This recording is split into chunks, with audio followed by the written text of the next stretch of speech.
What have you done with yourself for the last 6 months? It might not be as impressive as our guest here live in studio, Erin King, who at the World Rugby Awards recently won Breakthrough Player of the Year. Erin, welcome. Thank you. That's a nice introduction. You have the trophy with us here. Yeah, that's the trophy there. And a close up on that. Is it heavy?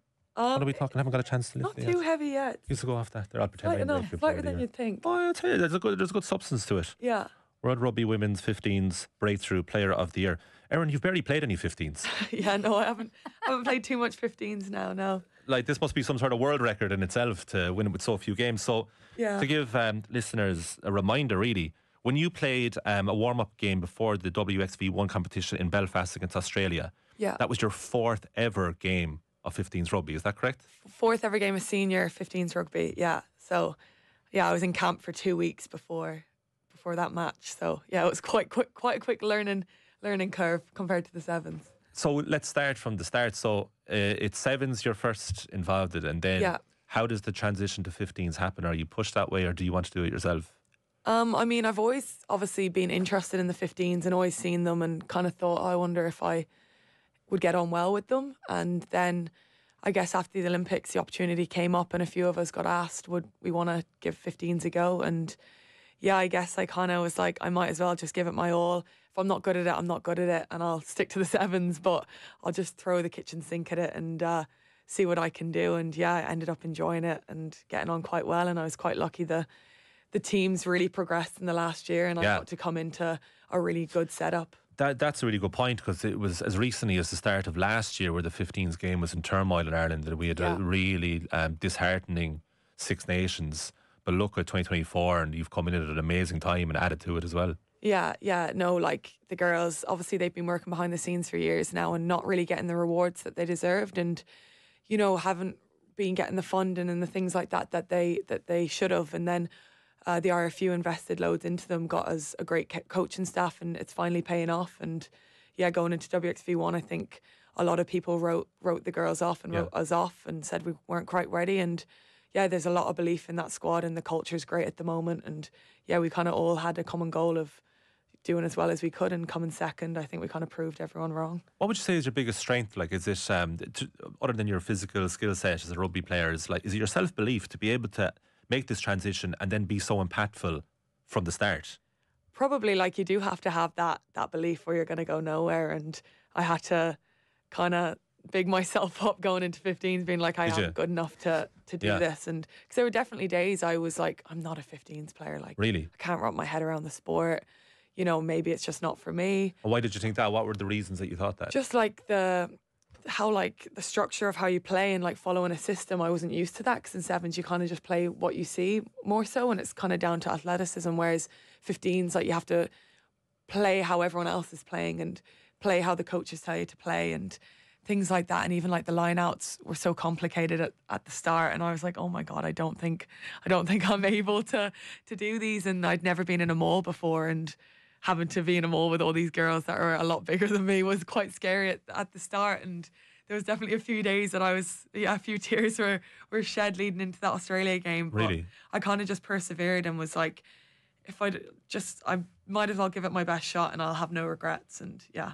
So what was it about going into that squad that you could play with a sense of freedom? And it feels like a lot of the players are really coming out of their shell and you're seeing the best out of them. Is it down to the management and Scott Beeman, or what is it that you felt that you could be free while playing? I think it was down, definitely to the management. Like, Scott gave me so much freedom and he trusted me, and I felt that, along with the other coaching staff. And then the girls, the senior girls in there, they just welcomed me so well and made me feel like I belonged. Like, I was a bit nervous going into like a completely new setup with new girls, and you know, everything's so different, and they do things differently to how we do them in sevens and off pitch, on pitch. And I was quite nervous about that, but yeah, the girls were so patient with me and they brought me along. And yeah, they were never, I'd say they got frustrated at me at times, but yeah, they persevered as well. And yeah, it's definitely the culture in there helps everyone who comes in just thrive.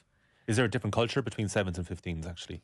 Yeah, like we have different standards, different rules off pitch, like completely different cultures. What transition would you say is harder, going from sevens to 15s or the reverse from 15s to sevens? Because we saw Hugo Keenan do it at the Olympics as well.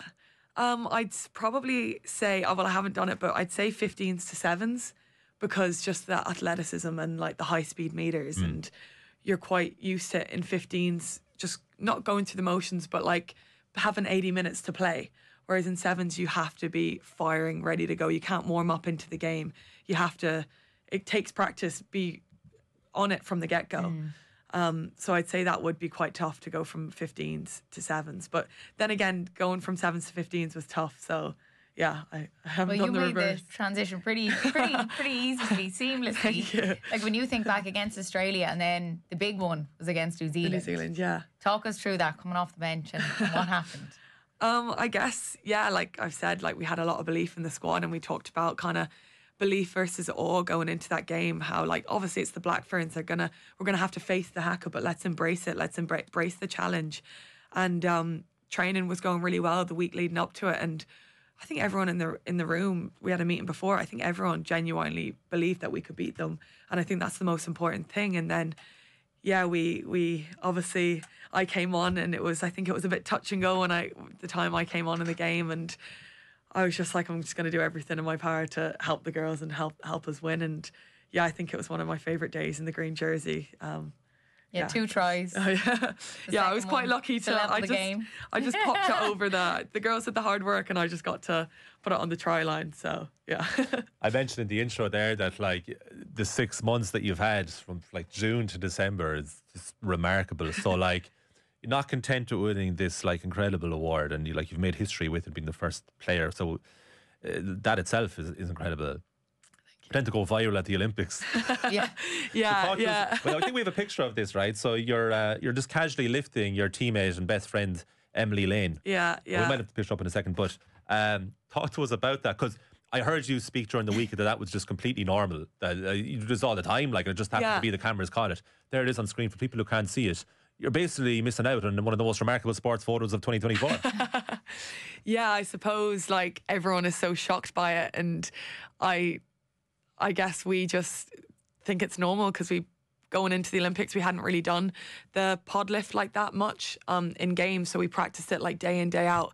That's Emily Lane that I'm lifting. We would stay after training for like... Your best friends, are you? Yeah, we're best friends. We'd stay for hours after training, practicing. And I guess after the Olympics, the photos went viral, and I didn't really think much of them when it first happened, because in 7s you don't have time. But straight after the game, I was kind of walking around the stadium, and Emily Lane's family were like, "Thank you so much for saving her." And I was like, "What do you mean saving her?" And I seen the photo, I was like, "Oh God, yeah, that one went a little bit further over than it normally does." But yeah, I guess that's just like a slither of like what we can do, and the work that we put in, the S&Cs, all the training behind the scenes. Yeah, it was a pretty important lift as well.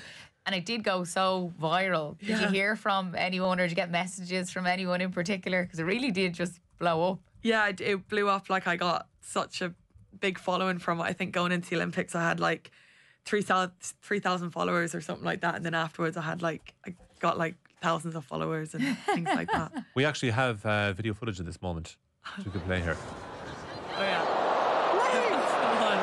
It's so violent to look at. I mean, like, how in the name of God did you not drop your best friend on her head and do permanent damage? Honestly, I think it must have been the adrenaline.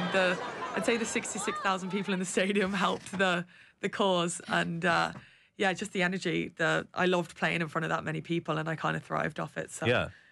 Well, what was the Olympics like in general? Because we've spoken to a few athletes since. Yeah. In the last few weeks, and medalists as well. Yeah. Just like the come down must be severe. Like that. I mean, I say a lot of Olympians struggled with it over the years, but what's it been like for yourselves? Because it was a mixed bag. Yeah, like obviously we went, and we were the first Irish women's 7s team to go, but we were still disappointed with the result. Like we knew we could go, and we were medal contenders, and to not come away with a medal was really disappointing. And I think that was the hardest part of it for us. But then again, me personally, like I really enjoyed the experience. I wanted to take it all in and enjoy it apart from the rugby, enjoy the off pitch and enjoy like the village and things like that. Were you able to embrace that part of it? Yeah, definitely. Like we were there for like a week in the village beforehand, and I definitely took the first few days to just kind of be like, you know what, we've worked hard and we've gotten here, so enjoy it. And then obviously switched on performance for the days leading into the games. And yeah, it was one of the best experiences of my life. And I think going and not doing as well, I now want to go to the next one and win a medal. And Right. I know we're definitely capable of it. But I guess I didn't really have the come down that maybe other sports get, because I was straight into 15s and it was like, okay, what's next? Let's a new challenge. Yeah. And yeah, let's see what we can do. So Like having the year that you've had with the Olympics, the breakthrough player of the year, was this something you always foreseen for yourself, or what was it like growing up? Was it always rugby? I played any sport I could get my hand on, really. I loved Gaelic football, rugby, anything really. And yeah, I suppose I've always wanted, since I was younger, I've always said I want to be one of the best rugby players in the world. But obviously, a lot of kids say that. You always said that? I always said it. And I started playing rugby when I was 5 years of age. And I think when I was 10, I put a picture of the Olympic rings on my wall when I found out rugby sevens was going to be a sport in the Olympics. And yeah, I kind of just got it in my head and did everything in my power. There was obviously days that I really didn't think it was going to happen, and non-selections and things like that. And then I got my first contract when I was 17, and then since then I've been like, we're going to qualify, and I'm where I want to go. So yeah, I guess it's always been in the top of my mind. And then with the 15s, when I was younger, I played 15s and always dreamed of singing the anthem and putting on the green jersey for the 15 side. So when I got my first cap, even though I'd just been to Olympics, it was still such a surreal day for me, and nothing ever feels real like going to Monaco and winning the award was like another like pinch me moment. Like I still don't think I've wrapped my head around it fully, because I had to go straight to Dubai to play on the World Series. So I'd say in the next few weeks I'll probably look back at the year and kind of reflect and take it all in. Wow. It's an amazing. unbelievable mindset, isn't it? Totally, yeah. And your story is remarkable too. Like, you've lived a couple of lives in one here already. I mean, with the two versions of rugby, but also your background. So I'm right in saying you were born in Sydney. Yeah, I was born in Sydney. How long were you in Sydney for? I was in Sydney for about 3-4 years, and then moved to Dubai and then to Qatar. So moved to Ireland when I was 12, and yeah, I guess decided I was Irish. I got the heart tattoo on me when I first got my Irish passport, and yeah, haven't really looked back. But definitely rugby helped me even moving around, because it was always the constant in my life. And also, you played rugby from the start? Yeah, I started playing rugby in Dubai. Okay. And then it was quite funny, I got my first sevens cap in Dubai. So it was kind of a full circle moment at the grounds where I started playing my club rugby. So right. Unreal. Yeah, it was quite surreal. That was still like, yeah, a surreal moment as well. How important was that to have sport then, to be that constant, especially if you're moving around at such a young age? Yeah, no, definitely. It saved me a lot. Like, all my best friends come from sport, and I live with the girls from my team. And yeah, growing up, all my friends I played rugby with, and moving to Ireland, I joined Naas and made friends straight away. So it was always an easy way to make friends, I guess. And yeah, I just love it. That's class. Talk to us about WXV1, because Ireland went there with ambition and hope, but maybe not the expectation of what would actually happen. Yeah. Talk us through the feeling that you had internally. Did it match the public perception? I think going in, people really, really didn't believe in us, and we're saying that because we just completely skipped WXV2 and got like shortcutted to WXV1.